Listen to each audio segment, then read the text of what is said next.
अस्सलामुअलैकुम दोस्तों, मेरा नाम डॉक्टर अली असगर है और आज की इस वीडियो में हम डिस्कस करने जा रहे हैं कार्बोहाइड्रेट की डेफिनेशन को और साथ ही साथ कार्बोहाइड्रेट की क्लासिफिकेशन को भी आज की इस वीडियो में डिस्कस करने जा रहे हैं। याद रहे ये डिस्कशन एमडीकेड पॉइंट ऑफ व्यू से है, जिसके लिए आपकी पहले बेसिक जो है वो अच्छी होगी तो ये आपको एडवांस लेक्चर जो है वो समझ में आएंगे। तो आज के इस लेक्चर को शुरू करने से पहले आपसे एक मरतबा रिक्वेस्ट करेंगे कि अगर आपने अब तक हमारे इस चैनल को सब्सक्राइब नहीं किया जो कि सिंध बोर्ड टीचिंग के नाम से है, तो काइंडली आज ही आप हमारे इस चैनल को सब्सक्राइब करें और साथ ही साथ बेल आइकन को लाजमी क्लिक करें ताकि हमारी अपलोड करदा तमाम इंपॉर्टेंट वीडियोस की नोटिफिकेशन भी आपको रिसीव होती रहे। तो आइए हम स्टार्ट करते हैं। ऑर्गेनिक कंपाउंड, कार्बोहाइड्रेट की डेफिनेशन सबसे पहले डिस्कस करेंगे। Organic compounds that are polyhydroxy aldehyde or polyhydroxy ketone. अब देखिए यहाँ वर्ड है ऑर्गेनिक कंपाउंड। ऑर्गेनिक कंपाउंड वो होता है जिसमें कार्बन का होना जरूरी है। वो ऑर्गेनिक कंपाउंड जिसमें क्या हो, पॉलीहाइड्रोऑक्सी। पॉलीहाइड्रोऑक्सी का मतलब ये OH है ना, ये कहलाता है हाइड्रोऑक्सिल ग्रुप। हाइड्रोऑक्सिल ग्रुप तो हमने कहा वो ऑर्गेनिक कंपाउंड जिसमें क्या हो, एक से ज्यादा हाइड्रोऑक्सिल ग्रुप हो, यानी हाइड्रोऑक्सिल ग्रुप की तादाद एक से ज्यादा हो, या वो एल्डिहाइड हो।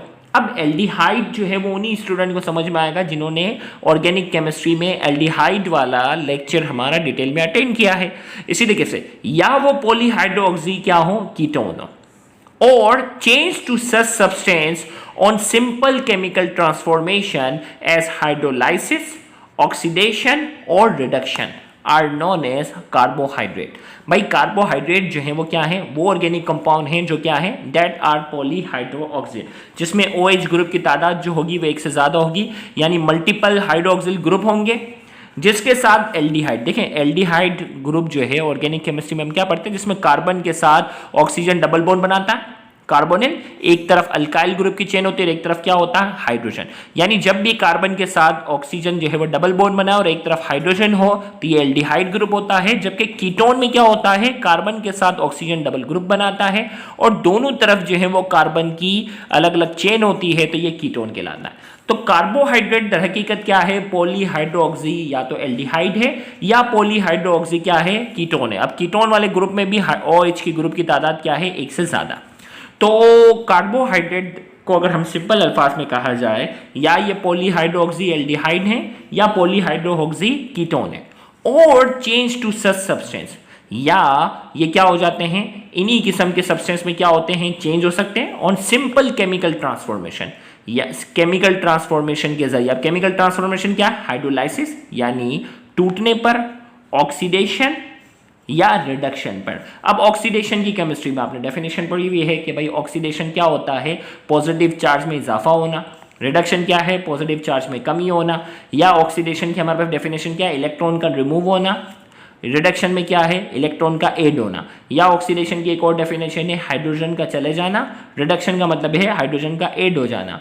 ऑक्सीडेशन का क्या है, ऑक्सीजन का ऐड हो जाना, रिडक्शन का मतलब है ऑक्सीजन का चला जाना। तो ये चार डेफिनेशन है ऑक्सीडेशन रिडक्शन की। तभी मैंने कहा कि इस डेफिनेशन को समझने के लिए थोड़ी सी बेसिक होना जरूरी है। तो इन शॉर्ट भाई कार्बोहाइड्रेट्स क्या हैं, दर हकीकत वो ऑर्गेनिक कंपाउंड हैं जो पॉलीहाइड्रोऑक्सी एल्डिहाइड होते हैं या पॉलीहाइड्रोऑक्सी कीटोन होते हैं, या ये वो कंपाउंड होते हैं जो सिंपल केमिकल ट्रांसफॉर्मेशन के जरिए पॉलीहाइड्रोऑक्सी एल्डिहाइड बन जाते हैं या पॉलीहाइड्रोऑक्सी कीटोन बन जाते हैं। अब ये सिंपल केमिकल ट्रांसफॉर्मेशन क्या है, हाइड्रोलाइसिस टूटकर, या ऑक्सीडेशन के जरिए, या रिडक्शन के जरिए। तो ये दर हकीकत डेफिनेशन थी कार्बोहाइड्रेट्स की।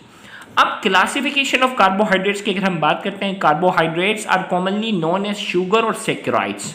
कार्बोहाइड्रेट को सिंपल अल्फाज में शुगर या सैकराइड्स कहते हैं because more familiar carbohydrates have sweet taste. Carbohydrate को सैकराइड या शुगर इसलिए कहते हैं कि ज्यादातर जो कॉमन कार्बोहाइड्रेट्स हैं उनका जायका क्या होता है, स्वीट टेस्ट, मीठा जायका होता है। Classification of carbohydrate is based upon number of saccharides units. अब ये कार्बोहाइड्रेट की जो हम क्लासिफिकेशन अभी हम डिस्कस करने जा रहे हैं ना, जिसमें मोनोसैकराइड्स हैं, जिसमें ओलिगोसैकराइड्स हैं और जिसमें पॉलीसैकराइड्स हैं, तो ये दर हकीकत क्लासिफिकेशन किस बेस पर बनी है, ये क्लासिफिकेशन बनी है, classification of carbohydrate is based upon number of saccharides units. भाई कितने सैकराइड्स यूनिट है, इस बेस पर इसकी बाकायदा क्या बनी है, क्लासिफिकेशन बनी है। अब आइए इसको हम डिस्कस भी करते हैं। Carbohydrates are generally classified into 3 groups.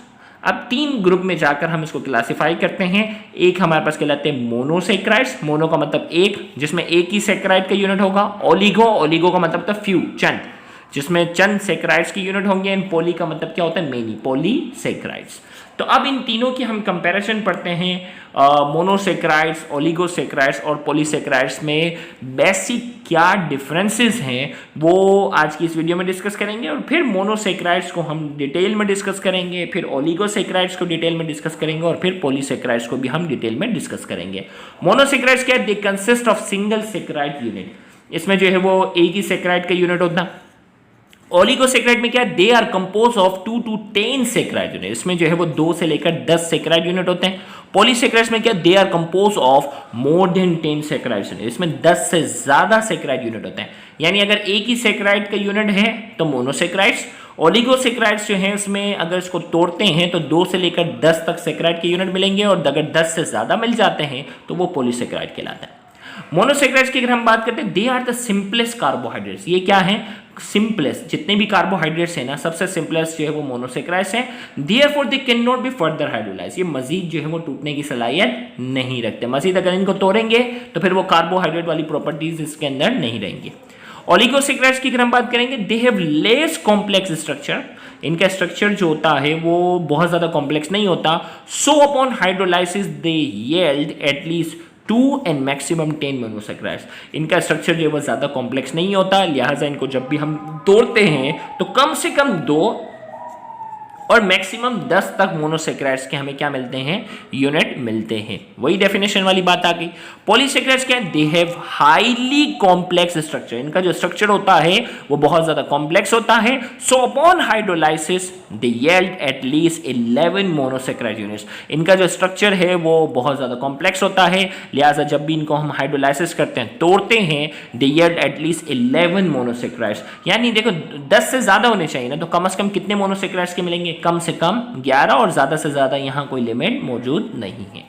Monosaccharides की अगर हम बात करते हैं, they are highly soluble in water, पानी के अंदर जो है वो हाईली सॉल्युबल होते हैं। ओलिगोसेक्राइड्स की बात करेंगे, they are less soluble in water, ये पानी के अंदर जो है वो लेस सॉल्युबल होते हैं। पॉलीसेक्राइड्स की अगर हम बात करेंगे, they are generally insoluble in water, polysaccharides जो है वो क्या है, इनसॉल्युबल इन वाटर, पानी के अंदर सॉल्युबल नहीं होते। मोनोसेक्राइड्स की अगर हम बात करते हैं, they are sweetest among all carbohydrates, ये भाई ये जो है ना ओलिगो और पॉली, इन तीनों में अगर कंपैरिजन की जाए सबसे ज्यादा मीठे जो होते हैं वो मोनोसेक्राइड्स होते हैं। तो they are sweetest among all carbohydrates, तमाम कार्बोहाइड्रेट्स में सबसे ज्यादा स्वीटेस्ट हैं। और ओलिगोसेक्राइड्स की बात करेंगे, they are less sweet in taste, अगर मोनोसेक्राइड से कंपैरिजन करेंगे तो ये इतने ज्यादा मीठे नहीं हैं। और पॉलीसेक्राइड्स की अगर हम बात करेंगे, दे आर टेस्टलेस, इनका जो है वो कोई जायका नहीं होता पॉलीसेक्राइड्स का। तो यहां जाकर आज की इस वीडियो में हमने कार्बोहाइड्रेट्स की डेफिनेशन को डिस्कस किया, और हमने मोनोसेक्राइड्स, ओलिगोसेक्राइड्स और पॉलीसेक्राइड्स में क्या बेसिक डिफरेंस है वो हमने डिस्कस किया। फिर इंशाल्लाह अगले आने वाले लेक्चर में हम मोनोसेक्राइड्स को डिटेल में डिस्कस करने जाएंगे, तो उस लेक्चर को देखना मत भूलिएगा। Thank you very much, Allah Hafiz.